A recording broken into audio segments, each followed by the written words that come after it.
بسم اللہ الرحمن الرحیم۔ بسم اللہ الرحمن الرحیم۔ عزیز طلبہ اکرام، ہمارا ریاض الصالحین کا سبق نمبر 28 ہے۔ گزشتہ سبق کے اندر ہم نے باب الصبر کے حوالے سے 5 احادیث کے بارے میں پڑھا تھا۔ اب ہم اس باب کے 4 احادیث کے بارے میں پڑھیں گے۔ سب سے پہلے عبارت پڑھتے ہیں، اس کے بعد ترجمہ اور تشریح کریں گے۔ وعن ابن عباس رضی اللہ تعالی عنہما قال قدم عيينة بن حصن فنزل على ابن أخيه الحر بن قيس وكان من النفر الذين يدنيهم عمر رضي الله تعالى عنه، وكان القراء وأصحاب مجلس عمر رضي الله تعالى عنه ومشاورته كهولا كانوا أو شبانا، فقال عيينة لابن أخيه يا ابن أخي لك وجه عند هذا الأمير فاستأذن لي عليه، فاستأذن فأذن له عمر، فلما دخل قال هي يا ابن الخطاب فوالله ما تعطينا الجزل ولا تحكم فينا بالعدل، فغضب عمر رضي الله تعالى عنه حتى هم أن يوقع به، فقال له الحر يا أمير المؤمنين إن الله تعالى قال لنبيه صلى الله عليه وسلم خذ العفو وأمر بالعرف وأعرض عن الجاهلين، وإن هذا من الجاهلين والله ما جاوزها عمر حين تلاها، وكان وقافا عند كتاب الله تعالى، رواه البخاري۔ وعن ابن مسعود رضي الله تعالى عنه أن رسول الله صلى الله عليه وسلم قال إنها ستكون بعدي أثرة وأمور تنكرونها، قالوا يا رسول الله فما تأمرنا؟ قال تؤدون الحق الذي عليكم وتسألون الله الذي لكم، متفق عليه۔ وعن أبي يحيى أسيد بن حزير رضي الله تعالى عنه أن رجلا من الأنصار قال يا رسول الله ألا تستعملني كما استعملت فلانا؟ فقال إنكم ستلقون بعدي أثرة فاصبروا حتى تلقوني على الحوض، متفق عليه۔ وعن أبي إبراهيم عبد الله بن أبي أوفى رضي الله تعالى عنهما أن رسول الله صلى الله عليه وسلم في بعض أيامه التي لقي فيها العدو انتظر حتى إذا مالت الشمس قام فيهم فقال يا أيها الناس لا تتمنوا لقاء العدو واسألوا الله العافية، فإذا لقيتموهم فاصبروا واعلموا أن الجنة تحت ظلال السيوف، ثم قال النبي صلى الله عليه وسلم اللهم منزل الكتاب ومجري السحاب وهازم الأحزاب أهزمهم وانصرنا عليهم، متفق عليه۔ عزیز طلبہ اکرام، آپ کے سامنے 4 احادیث پڑھی گئی۔ سب سے پہلے ترجمہ کرتے ہیں۔ پہلی روایت کا ترجمہ ہے، حضرت عبداللہ ابن عباس رضی اللہ تعالی عنہما سے روایت ہے کہ عیینہ بن حصن آیا اور اپنے بھتیجے حر بن قیس کے پاس مہمان بنے۔ یہ حر ان لوگوں میں سے تھے جن کو حضرت عمر رضی اللہ تعالی عنہ کا قرب حاصل تھا۔ یہ قرائے حضرت عمر کہ ہم مجلس اور مشورہ والے تھے، خواہ نوجوان تھے یا بوڑھے۔ عیینہ نے اپنے بھتیجے کو کہا کہ تمہارا اس امیر کے ہاں مرتبہ ہے، میرے لیے ان سے ملاقات کی اجازت طلب کرو۔ چنانچہ حر نے اجازت مانگی تو حضرت عمر رضی اللہ تعالی عنہ نے اجازت دے دی۔ جب عیینہ آپ کے پاس آئے تو کہنے لگے اے ابن خطاب، قسم ہے اللہ کی تو نہ ہمیں زیادہ عطیات دیتا ہے اور نہ ہمارے درمیان انصاف سے فیصلہ کرتا ہے۔ حضرت عمر رضی اللہ تعالی عنہ کو غصہ آیا، یہاں تک کہ اس کو سزا دینے کا ارادہ کیا۔ تو حر نے کہا اے امیر المؤمنین، اللہ تعالیٰ نے اپنے پیغمبر صلی اللہ علیہ وسلم کو فرمایا ہے کہ خذ العفو وأمر بالعرف وأعرض عن الجاہلین، آپ عفو و درگزر سے کام لیں اور بھلائی کا حکم دیں اور جاہلوں سے اعراض فرمائیں، اور یہ جاہلوں میں سے ہیں۔ جب یہ آیت حر نے تلاوت کی تو حضرت عمر رضی اللہ تعالی عنہ نے اس سے ذرہ بھی آگے نہ بڑھے، یعنی حضرت عمر رضی اللہ تعالی عنہ نے درگزر اور معاف فرمایا۔ وہ اللہ تعالیٰ کی کتاب پر رک جانے والے تھے۔ دوسری روایت کا ترجمہ حضرت عبداللہ ابن مسعود رضی اللہ تعالی عنہ سے روایت ہے کہ حضور اکرم صلی اللہ علیہ وسلم نے فرمایا کہ میرے بعد ترجیح ہوگی اور ایسے معاملات پیش آئیں گے جن کو تم عجیب سمجھو گے۔ صحابہ رضی اللہ تعالی عنہم اجمعین نے عرض کیا یا رسول اللہ، اس حالت میں آپ صلی اللہ علیہ وسلم ہمیں کیا حکم فرماتے ہیں؟ تو نبی اکرم صلی اللہ علیہ وسلم نے فرمایا تم وہ حق ادا کرو جو تم پر لازم ہے، اور اللہ سے وہ دعا مانگو جو تمہارا اپنا حق ہے۔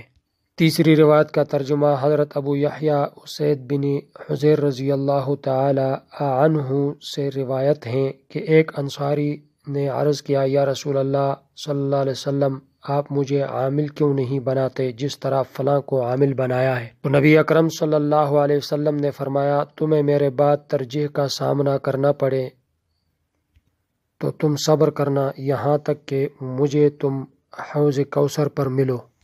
آخری روایت کا ترجمہ حضرت ابو ابراہیم عبداللہ ابن ابی اوفا رضی اللہ تعالی عنہما سے روایت ہے کہ دشمن کے ساتھ ایک لڑائی میں آپ صلی اللہ علیہ وسلم نے انتظار کیا۔ جب سورج ڈل گیا تو نبی اکرم صلی اللہ علیہ وسلم ان میں کھڑے ہوئے اور ارشاد فرمایا، یا ایھا الناس لا تتمنوا لقاء العدو، اے لوگو دشمن کے مقابلہ کی تمنا نہ کرو، اللہ تعالیٰ سے عافیت مانگو، اور جب دشمن سے سامنا ہو جائے تو جمع رہو اور یقین کر لو کہ جنت تلوار کے سایہ کے نیچے ہے۔ پھر آپ صلی اللہ علیہ وسلم نے یہ دعا فرمائی، اللہم منزل الکتاب و مجری السحاب و حازم الاحزاب اہزمہم وانصرنا علیہ، اے اللہ کتاب کے نازل کرنے والے، بادلوں کے دوڑانے والے اور دشمنان اسلام کے مختلف گروہوں کو شکست دینے والے، ان کافروں کو شکست دیں اور ان کے مقابلے میں ہماری مدد فرما۔ ہم عبارت حل کرتے ہیں۔ سب سے پہلی روایت کے اندر عیینہ بن حصن الفزاری، اس کے بارے میں یہ پہلے ہم پڑھ چکے ہیں۔ فتح مکہ کے دن اسلام لائے، یہ مؤلفۃ القلوب میں سے تھا اور سخت مزاج دیہاتیوں میں سے تھا، یہ بعد میں پھر مرتد ہو گیا اور حضرت ابوبکر صدیق رضی اللہ تعالی عنہ کے پاس قیدی بنا کر لایا گیا تھا۔ وَكَانَ الْقُرَّاءُ أَصْحَابِ مَجْلِسِ عمر رضی اللہ تعالی عنہ، اس کا مطلب یہ ہے یہ حر ان لوگوں میں سے تھے جو کہ قرائے حضرت عمر کے ہم مجلس اور مشورہ والے تھے۔ کہولاً کانوا او شباناً، کہول 30 سال سے 40 سال تک کی عمر والا جو شخص ہے اس کو کہا جاتا ہے۔ بعض نے کہا 33 سے 50 سال تک کی عمر جس کی ہو اس کو کہول کہا جاتا ہے۔ فواللہ ما تعطین الجزلہ، اس کا مطلب یہ ہے جب عیینہ حضرت عمر رضی اللہ تعالی عنہ کے پاس آئے تو کہنے لگے، اللہ کی قسم تو نہ ہمیں زیادہ عطیات دیتا ہے اور نہ ہمارے درمیان انصاف سے فیصلہ کرتا ہے۔ حتی ہم ان یوقع بہ، ہم یہم کے معنی ہے ارادہ کرنا، یعنی حضرت عمر رضی اللہ تعالی عنہ نے اس کو سزا دینے کا ارادہ کیا۔ خذ العفو وأمر بالعرف واعرض عن الجاہلین، عفو کی معنی ہے درگزر کرنا، اس کا مطلب یہ ہے کہ جاہلوں سے اعراض کریں، یعنی صفاحت کے ساتھ ان کا سامنا نہ کریں اور بھلائی کا حکم دیں۔ اس روایت سے یہ معلوم ہوا حاکم کو چاہیے کہ وہ ایسے لوگوں کو رازدار اور ہم مجلس بنائے جو بھلائی اور صلاحیت والے ہو، تاکہ ان سے وقتاً فوقتاً مشورہ کر سکیں اور ان کے پاس بیٹھ سکیں۔ دوسری روایت کے اندر جو الفاظ ہیں تو ادون الحق، یعنی تم ادا کرتے ہو۔ اس روایت کے اندر الاثرت کا لفظ ذکر ہے، اس کا معنی یہ ہے کسی ایسی چیز سے کسی کو خاص کرنا جس میں اس کا حق ہو۔ اس روایت سے بھی یہ بات ثابت ہو گیا کہ جو آدمی کی طاقت میں ہو اس پر صبر کرنا، قضاء و قدر کے تبع کے موافق فیصلہ پر راضی ہونا چاہیے۔ اور دوسرا یہ مسئلہ ثابت ہوا کہ اگر نگران حاکم ظالم ہو تو اس کی اطاعت کرنا اور اس کے خلاف خروج نہ کرنا اور نہ اس کی بیعت توڑنا، بلکہ اللہ کی بارگاہ میں ان کی تکلیف کے ازالہ کی دعا کرنا چاہیے۔ تیسری روایت کے جو الفاظ ہیں الا تستعملونی، اس کا مطلب یہ ہے کہ آپ مجھے عامل کیوں نہیں بناتے، حتی تلقونی علی الحوض، مطلب یہ ہے کہ یہاں تک تم میرے ساتھ حوض کوثر پر ملو گے۔ اس حوض سے مراد حوض کوثر ہیں جو ہمارے پیغمبر صلی اللہ علیہ وسلم کے ساتھ خاص ہیں۔ اس روایت کے اندر نبی اکرم صلی اللہ علیہ وسلم کا مستقبل میں پیش آنے والے واقعات کی اطلاع امت کو دینا، یہ آپ صلی اللہ علیہ وسلم کا معجزہ ہے۔ اس روایت سے بھی یہ ثابت ہوا جب معاملات بگڑ جائیں اور مستحق حضرات کو مناسب منصب نہ ملیں تو صبر کرنا چاہیے۔ آخری روایت کے جو الفاظ ہیں حتی مالت الشمس، یہاں تک کہ سورج مائل ہو گیا یعنی زوال کی طرف جھک گیا۔ واسأل اللہ العافیہ، اللہ سے عافیت مانگو۔ امام نووی رحمہ اللہ فرماتے ہیں عافیت طلب کرنے کے متعلق بہت سی احادیث وارد ہوئی ہے۔ یہ ایسا لفظ ہے جو بدن کی ظاہری و باطنی آفات اور دین کی باطنی آفات اور اسی طرح دنیا اور آخرت کی آفات و مصائب کے دفعیہ کو شامل ہے۔ وَاعْلَمُوا أَنَّ الْجَنَّةَ تَحْتَ ظِلَالِ السُّيُوفِ، اس ارشاد میں مختصر ترین الفاظ میں جہاد پر برانگیختہ کیا گیا اور اس کے ثواب کی خبر دی گئی، اور دشمن کے قریب ہو کر تلوار کے استعمال پر آمادہ کیا گیا۔ مطلب یہ ہے کہ اللہ تعالیٰ کی راہ میں تلوار چلانے والا جنت میں داخل ہوگا۔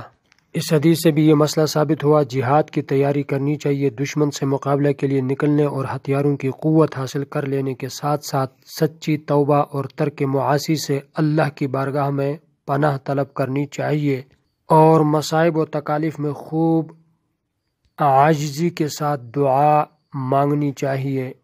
اور اس روایت کے اندر بھی صبر پر آمادہ کیا گیا جبکہ وہ جہاد کے اہم عناصر میں سے ہیں۔ ہمارا سبق مکمل ہوا جس کا خلاصہ یہ ہے، پہلی روایت سے یہ مسئلہ ثابت ہوا حاکم کو چاہیے کہ وہ ایسے لوگوں کو رازدار اور اہم مجلس بنائے جو بھلائی و صلاحیت والے ہو تاکہ ان سے وقتاً فوقتاً مشورہ کر سکیں اور ان کے پاس بیٹھ سکیں۔ دوسری روایت سے یہ مسئلہ ثابت ہوا اگر نگران حاکم ظالم ہو تو اس کی اطاعت کرنا اور اس کے خلاف خروج نہ کرنا اور نہ اس کی بیعت توڑنا، بلکہ اللہ کی بارگاہ میں ان کی تکلیف کے دور کرنے کی دعا کرنا اور ان کی شر کو دور کرنے اور درستگی کے لیے دعا کرنا چاہیے۔ تیسری روایت سے یہ ثابت ہوا جب معاملات بگڑ جائیں اور مستحق حضرات کو مناسب منصب نہ ملیں تو صبر کرنا چاہیے، یعنی صبر کا دامن تھامنا چاہیے۔ آخری روایت سے یہ مسئلہ ثابت ہوا کہ آپ صلی اللہ علیہ وسلم نے دشمن سے مقابلہ کرنے کی تمنا کرنے سے منع فرمایا اور صبر پر آمادہ کیا گیا جبکہ وہ جہاد کے اہم عناصر میں سے ہیں۔ اگلا ہمارا سبق باب الصدق کے حوالے سے ہوگا انشاءاللہ تعالی۔ السلام علیکم ورحمۃ اللہ وبرکاتہ۔